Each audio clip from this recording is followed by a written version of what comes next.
the PowerPoint for everybody to keep as a reference, because I've tried to link a lot of helpful stuff in here. So, alrighty. So I guess we covered introductions. So I think we have about an hour and a half here. I think we'll see how long the presentation takes, but maybe an hour or so. And then I think we're leaving half an hour for questions, or if you guys want to review any resources or discuss anything that might be helpful, we could plan for that.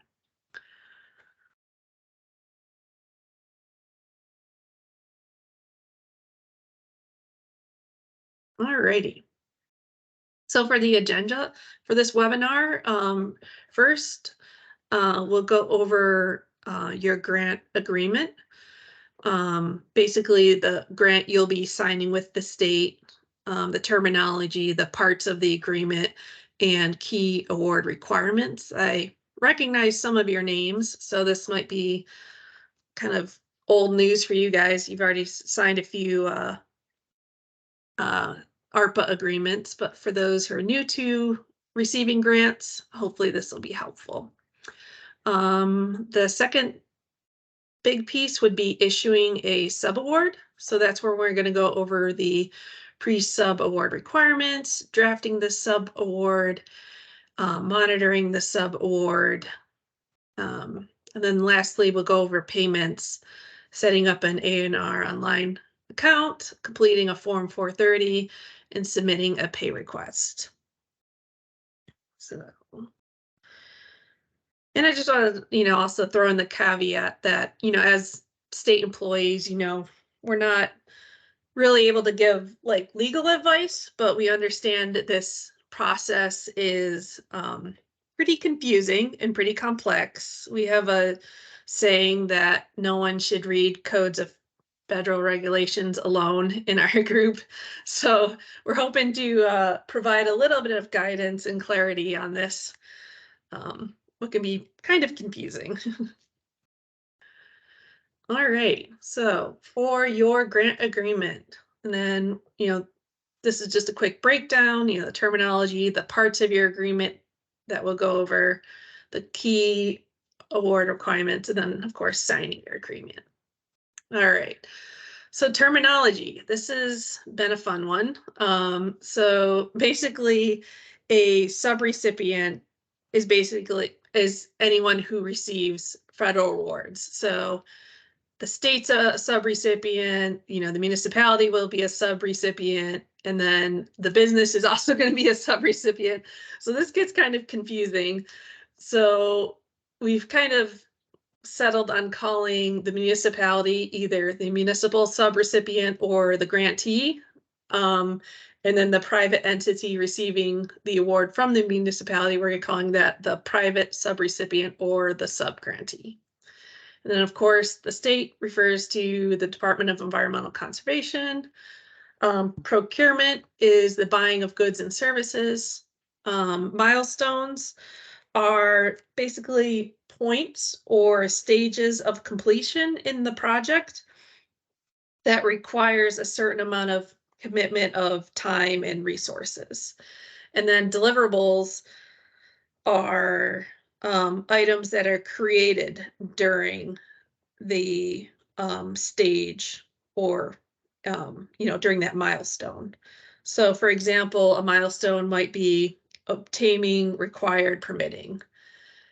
So that'll be like the stage you have to complete, and then the deliverables are the copies of the permit or receipts of permit fees paid that you might send on to Ashley as the deliverable. All right, so the first one, our first page of your grant is going to look like this. It's basically just like a summary sheet of who's involved. So you have, I can zoom in here a little bit. There we go. You're basically going to have your, grant information, the grantee information. So this will have your address on, your vendor supplier ID, your address, Since this is a federal award, it'll have your subrecipient information on it. So that's your UEI, your fiscal year, and whether we're doing an indirect rate. And then we're going to get down into the funding information, which has all the specifics for that fund used in this. And then, of course, we'll have my name as the granting person, and then we'll have whoever the point of contact's name. So the part two, or like just the grant standard, the second pages are the standard grant agreement. So this will basically, once again, it's kind of like another summary. It's going to cover your subject matter, how much is being spent, the funding sources, the grant terms, and this is where we're gonna collect signatures. We're once again gonna collect the UEI information. It's gonna list all the attachments, and it has some of the kind of standard stock language like work product ownership that we need to include. All right. And then once we get into the attachments of the grant, so the attachment A and B are kind of like the meat and potatoes of the whole agreement. So the attachment A is going to include all the federal information. So where it's being performed, any things. And there's a lot of this is where we get into more of the ARPA requirements of the grant agreement. So they're requiring, the population served, the results, the evaluation, the equity impact. They're also requiring quarterly reporting. And this is also where you'll find your milestones and deliverable table. And then any other provisions that need to be included. And attachment B is kind of all your payment provisions. So, this will state that you have your cost reimbursable agreement. And it basically, will state that what needs to be completed, certain amount.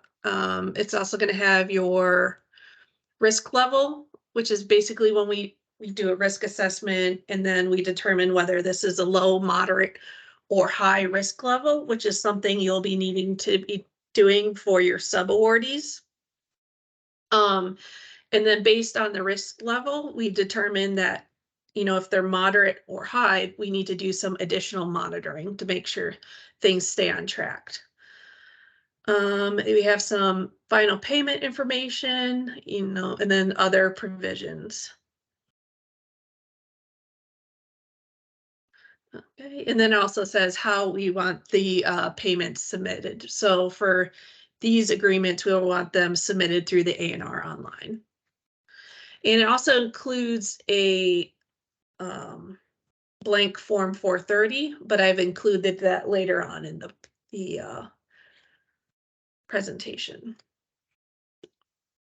And then additional attachments, or like the honorable mentions, you got your standard state agreement provisions. Attachment D is an important one. That's basically our ARPA program assurances that need to be signed off on.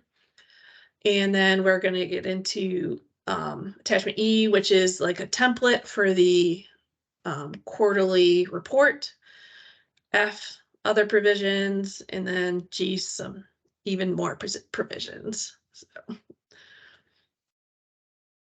All right, so basically wherever I put this like little cursor icon, that's where I've linked to something that once you guys have a copy of the PowerPoint, that hopefully it can lead you to those resources and make it a little easier for you to find. So key or award requirements. So basically the federal government has,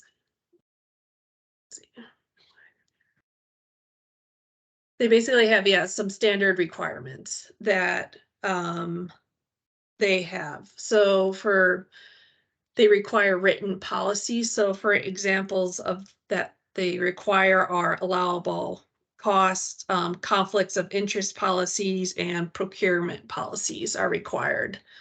Um, you need to have like a financial management system. Basically, you need to be keeping track of, your bills and invoices. There needs to be internal controls, which is, basically needing to track, reporting, making sure you're in compliance with laws, regulations, contracts, and your own procedures, property standards, and then single audit requirements, which I'll discuss a little bit later as well.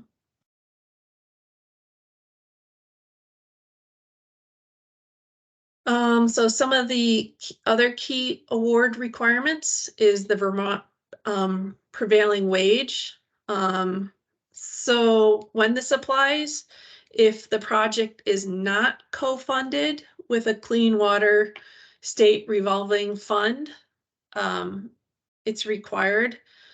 So if I don't think anyone here is co-funding.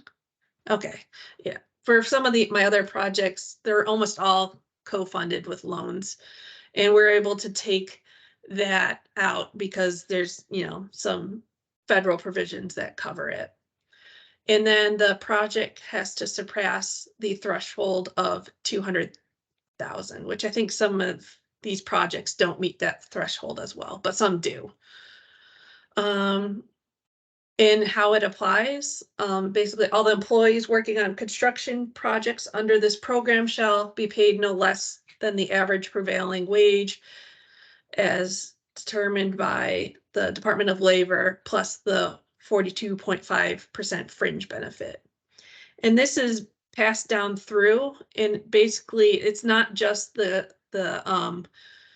contractors, it's basically anybody who's charging to this grant needs to follow the prevailing wages. And just kind of like an overview of what needs to happen is you need to determine where the project is occurring, because the state is divided up into 3 different geological or geographic areas. Then you look at the table for what the occupation is, and then you use the wage they provide in a column. So then the helpful resource for that will list all those wage rates for I think 2022 into 2023. Alrighty.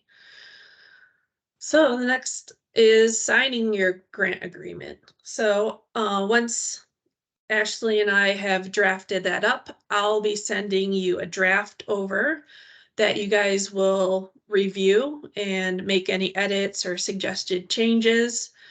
And then once a final draft or it's agreed upon, then it will be sent by a e-signature, or we use DocuSign specifically. And I'll be putting that packet together, and then I'll be sending it first. It goes through, I think, my supervisor, they initial off, then it goes to the municipality to sign off on, and then it goes to the commissioner. For who we need to sign for the municipality is an authorized signer.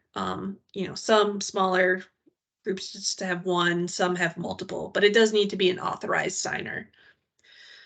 So they'll basically get an email with a link they click on, they can sign it electronically, and then it continues down the chain. That could take several business days depending on how busy everybody is. And so, all right. So getting into like the good stuff is issuing a subaward. So we're going to cover the pre-sub award requirements, drafting the subaward, and then monitoring.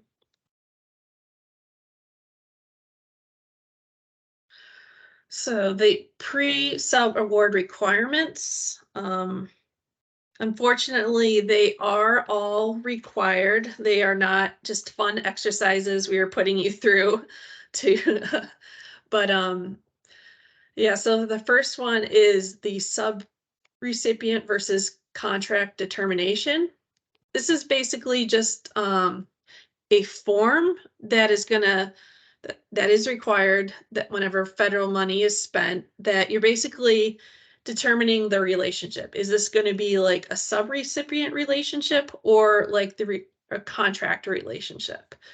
And so basically you look at these kind of check boxes, and then you'd kind of check off which one is most like, like who determines who is eligible to receive the funds, or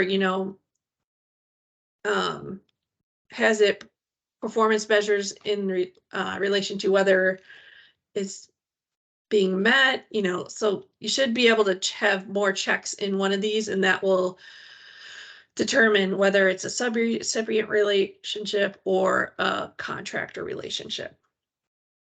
And then this is like just like an example I pulled up off of like Google. You can just like Google like sub-recipient versus contract checklist, and then you can pull up a few different examples. And then you just need to sign off on it, what the relationship was determined as.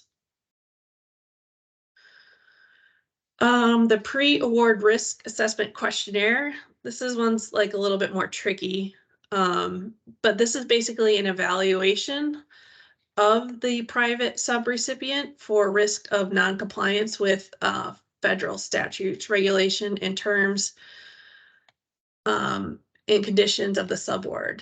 So basically, you're kind of determining how risky is this relationship. The guidelines, if you like read them, are kind of unclear. So if you Google this one, it's like you can get all different questionnaires of different shapes and sizes. So I provided one in the packet that the Agency of Administration has recently put together, and that was probably one of the more straightforward ones that I found while looking through different examples.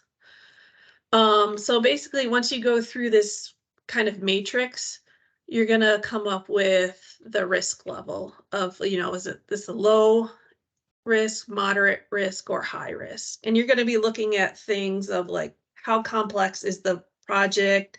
Have they received another award? Have they completed a single audit if it was needed? You kind of like items like that. Is there staff on board that can, look at do they have financial staff? I think is one of the questions. Do they have like a UEI already? So then once, you have that determination, you can decide if you want to do some like additional monitoring. Whenever I do this, I think you guys already sent in your risk assessment questionnaires to me. And when I work with other people, they're always concerned about having a high risk score. And, I tell them, don't worry about it. It's not going to exclude you from funding. If you're considered a high risk, we're not going to, cancel a grant to you. We're just going to keep like a closer eye on you and, have the additional reporting requirements. And we have a monitoring program now that if you have a higher risk level, you might be contacted by our monitoring program. So that's kind of some stuff you might want to take into consideration of how closely they're managed. Yeah, so then provided an example. Some additional pre-subaward requirements is a debarment. That's basically you're just checking to see they're not excluded by any federal, state, or agencies for doing business with the federal or state government. And I've included the link to sam.gov, which is that website maintains the list. And then there's a helpful video that like walks you through of basically you just need to search their name. So like I've already done the debarments for most of you, so I went in and searched the city of Montpelier and basically get back a result that says, no, they weren't debarred. So then I can continue on. And then the state of Vermont also has a debarment list that has some people locally listed. So, all right. And then the other thing, since this is federal funds, that they need to have a UAI. So in order to check that, you need to be logged into sam.gov, and you just do another search and the UAI will pop up. So you just want to make sure they have one before signing an agreement with them. And then lastly, it was insurance. And this is kind of at your discretion, but you can collect proof of insurance. Attachment C lists all the insurance requirements the state uses.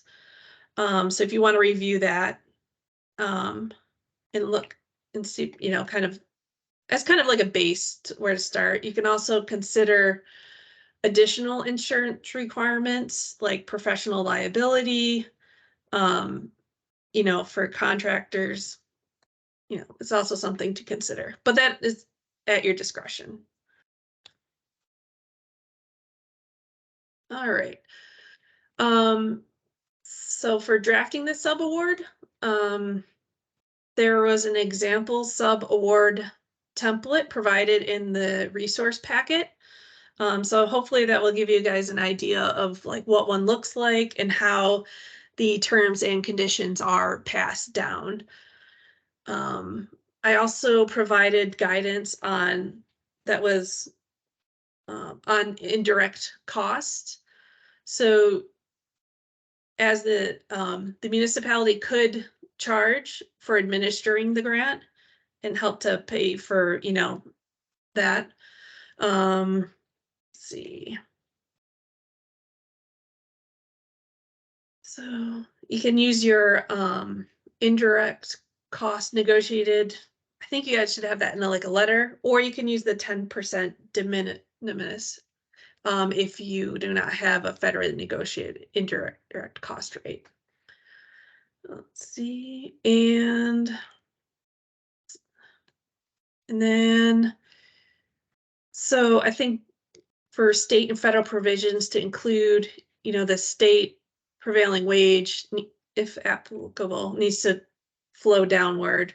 Property standards, and attachment C, item 19, the last paragraph of that lists specifically a lot of the provisions that need to also flow down.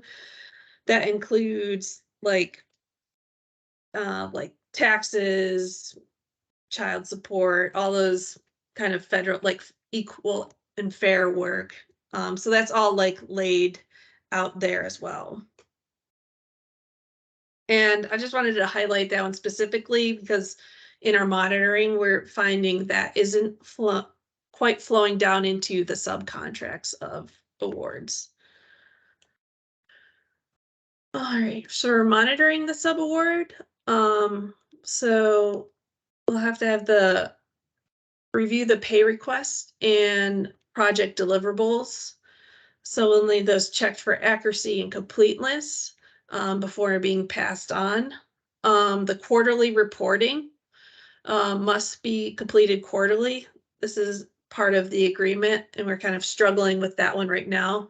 But basically, the quarterly report is kind of working on setting up right now for pre-treatment, but it's basically going to be a link just to an online form, and then that's going to just like walk you through, and you're going to fill out, what grant the city or what municipality, what quarter, and it'll kind of walk you through the steps, and then it's all submitted electronically. And then assess the need for agreement modifications or extensions. So if it looks like the sub-awardee is not going to be meeting their milestones, probably need to reach out to Ashley and she can work on making any adjustments if needed, time extensions. Um, let's see, and then the single audit review, a single audit is required if the organization expends $750,000 or more in federal assistance. The pass-through entity must verify that the subrecipient had a single audit if it's required to. And then I've linked there to the Federal Audit Clearinghouse that keeps like a list of everyone's single audit reports. And the last thing is maintain a grant file. So a lot of the pre-award requirements, the debarment, the risk assessment, all of that should be maintained in the grant file. And then I just have some additional resources here that might be helpful when navigating this. Okay. The last piece is payments. So setting up an A&R online account, completing the Form 430, and submitting a pay request. So here's some step-by-step. It's pretty easy to set up your A&R online account if you have not already. But you basically navigate to A&R online, you register, you enter your user information, click save. A verification email will be sent to the address, and you'll have to open the email and click activation. Web browsers it's compatible with are Google Chrome, Microsoft Edge, and Firefox. And I provided some support information if anybody runs into trouble with that. And this is the example of a Form 430. And this is what you're going to be submitting each time you are invoicing. So it will come partially populated with the award information. Normally I fill in like the municipality name, the grant number. So you guys will have to just update the payment number each time, the amount requested, and then the amount remaining. Then you'll sign and date and save as a PDF. And yeah, I wanted to make sure everybody was aware that this needs to be submitted every time.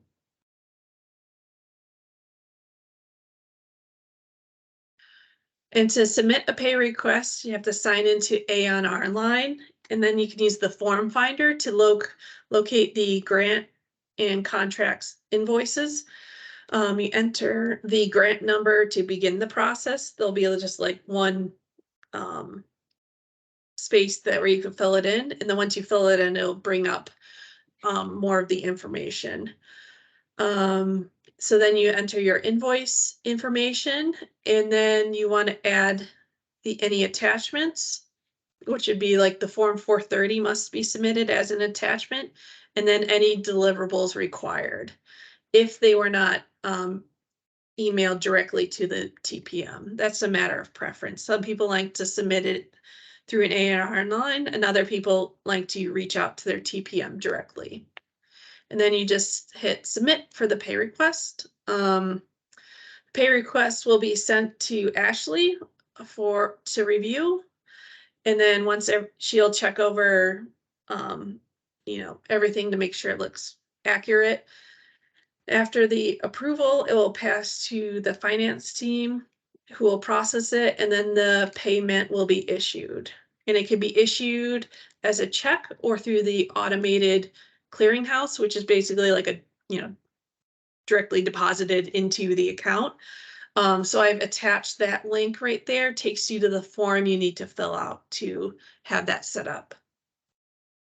And then another helpful resource is um, the vendor's guidance for A&R online. So that has a lot of more helpful information if you're not familiar with the system.